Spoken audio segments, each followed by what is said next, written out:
Ai, būdavo iš mūsų šilelio didžiausio patogumo, gražaus ramumėlio.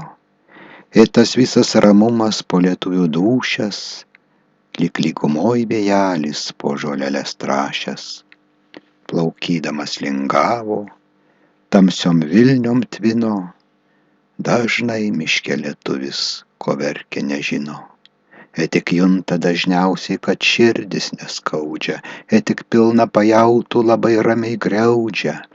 Ir lyg rasos žemčiūgais gausiai atgaivinta, ir lyg rasa per veidą ašarėlės krinta. Paskum ilgai krūtiniai šilelis kvėpuoja. Atsidusus krūtinė lyg giria linguoja, lyg tartum ramumas taip dūšionis linko, kad net dūšia kaip varpa pribrendus nulinko. Iš to matai ašaros ir atsidusimas, iš to šventos pajautos, iš to giesmės imas. Dabar visa prapuolė, tik ant lauko pliko, kelios kreivos nuskurdę pušelytės liko. Jei ant šio išsvilusio po kalnus slydimo taip daug širdį išželia ramaus atminimo, tartum kelmai supuvę atgyja žaliuoja, suspinusias viršūnes vėjas plevėsuoja, tartum pliki išdegę dirvonai šeškuoti, pasipučia samanom nuo grybų taškuoti, tartum iš tarpų puirių tokie kvapai kilo, lyg kad giria pratrūksta ar pučiai šilo, tartum visas sušlamo, sučilbo, supyško, lyg dienai brėkštant viduj paniurusio miško.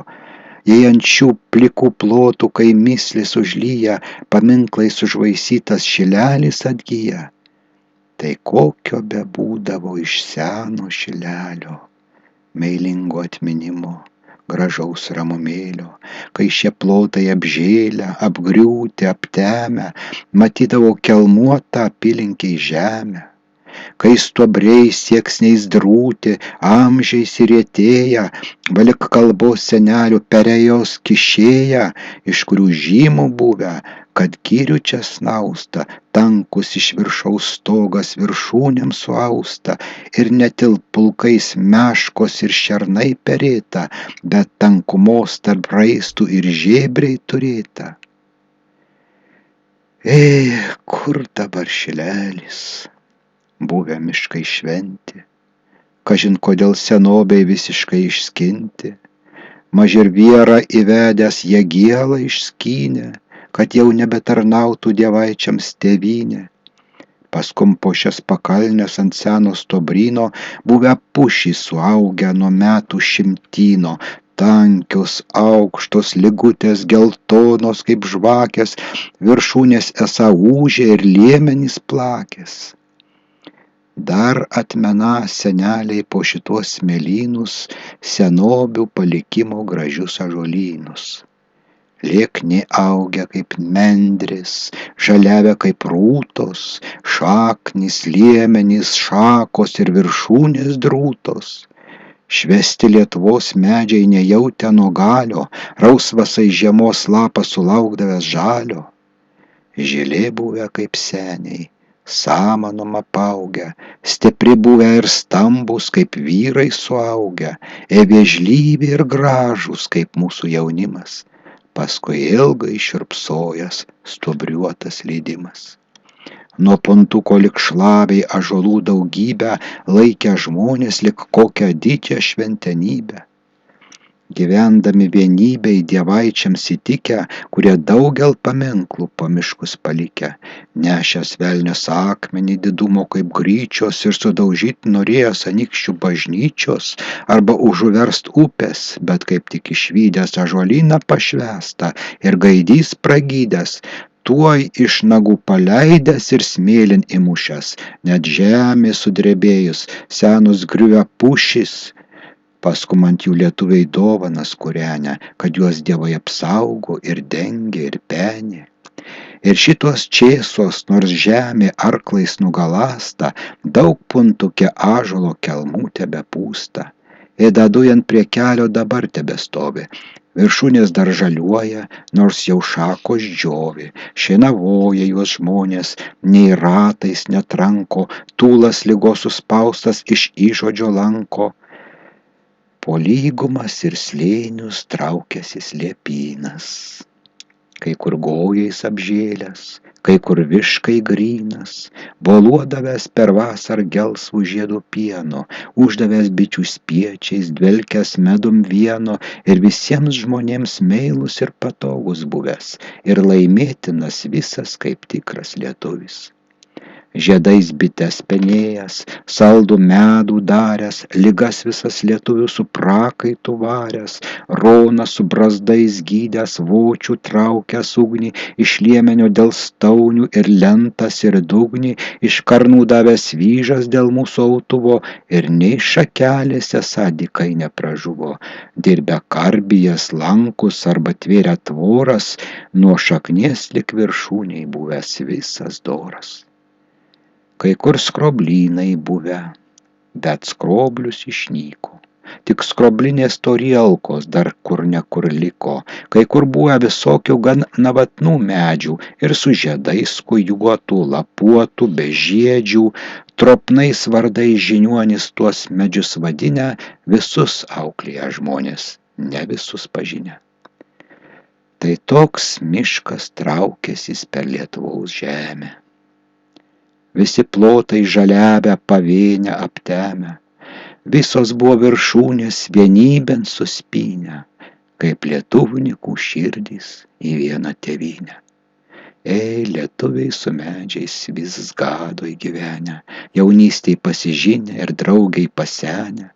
Lietuvnikas po urvus sausus laužus kūręs, nelentinės iš šakų buvę pintos durys ir nei vieno liemenio lietuviai nekirtę, jiek tik stuobriai papuvę savaime išvirtę. Nes ir miškas lietuvi, kaip tik tai galėjęs, taip visados raminęs, visados mylėjęs. Žvėrim, paukščiais ir vaisiais dengęs ir penėjęs, ir neprietelių mušti griūdamas padėjęs, sunkioj dienoj duodavęs slaptus nuo baisybių, liūdnoj dienoj paveikslą visokių ramybių, linksmoj dienoj daugumą visokių gražybių, kožnam metė dėl kožno visokių gerybių. Sunkios dienos atėję, žmonės bado mirę, samanas duonon kepę, žievės sriubon virę, taip žmoneles iš bado žievėm papenėtus, kad užtiksiant pavietris ir labai pakrėtus. Miškas žmonių pasgailęs, rasa apsiverkęs, aukštą savo viršūnės debesin įmerkęs ir sušukęs: broliukai, kinkitės nuo bado, palaiminta toj ranka, ką kirvį išrado. Su ašarom pirmieji truputį praskynę, vaitodami jų vaikai taip gynę tėvynę, dūsaudami anūkai tuos miškus eikvoja, proanūkiai vežimais miestelin vežioja. Po 40 vežimų pardavę, džiaugdavėsi ant dienos pamuštinį gavę. Medžiai mat iš daugybės visiškai atpigę ir taip ilgai eikvoja, net koliai pristigę. Tai vis dėl arielkos daugiausiai išleidę, visi buvę kaip žydų šeimyną pasleidę. Tai mat mūsų tėveliai miškų neberadę ir tarp savęs kaip broliai visi susižadę užleist dirvas šileliui, mat miško pasilgę. Dažnai savo blakstienas ašarom suvilgę, žiūrėdami į kelmus, mat lietuvių dūšios senais miškais penėtos, viduj miško trašios. Plikos plotos be miško lyg tartum apkursta, tartum džiūsta nuo saulės ir palengvėl skursta, nors jau dabar lietuvis plikos plotos gimsta, giesmei mišką užgirdęs be jo neberimsta. Senų miškai mylėta, tūlon giesmėn dėta, mūsų tėvelių visos tos giesmės mokėta. Tai mat miško pasilgę auklėjo šilelį, kasdien apvaikštinėjo kožną pakraštėlį ir priugdę kaip meldo gražiausio pušyno, jaunas širdis ir dūšias vaikelių ramino. Ir saugojo kasdieną kaip didžiausio labo, netil medžio, nelaužė nė mažiausio žabo. Džiaugės anykščiai, džiaugės, į šilą žiūrėjo, svetimuos miškuos malkų pirktų važinėjo. Atvažiavo kučmeistras, šilą apžiūrėjo, aravus ant kelių kasė, liesvinčius padėjo. Ir paganę užgynė, ir grybautų užgynė, slapta pardavinėjo ir per naktį skynė. Vyresnybei melavo, o žmonėms kai verkė, nasrus kamšė kulokais, kraujo klanan merkė. Ir kas metai anykščius miško kuoptų varė. Išpustėjęs iš činto, zasiekus padarė. Ir liko šitie kalnai pliki ir kelmuoti, aplaistyti ašarų, giesmę apdainuoti. Ir giesmė nepabaigta, kai širdis susopo, ant dūšios labai sunku ir neramu tapo. Mat toj pati galybė, ką miškus sugraužė, širdį, dūšią apgriuvo ir giesmę nulaužė.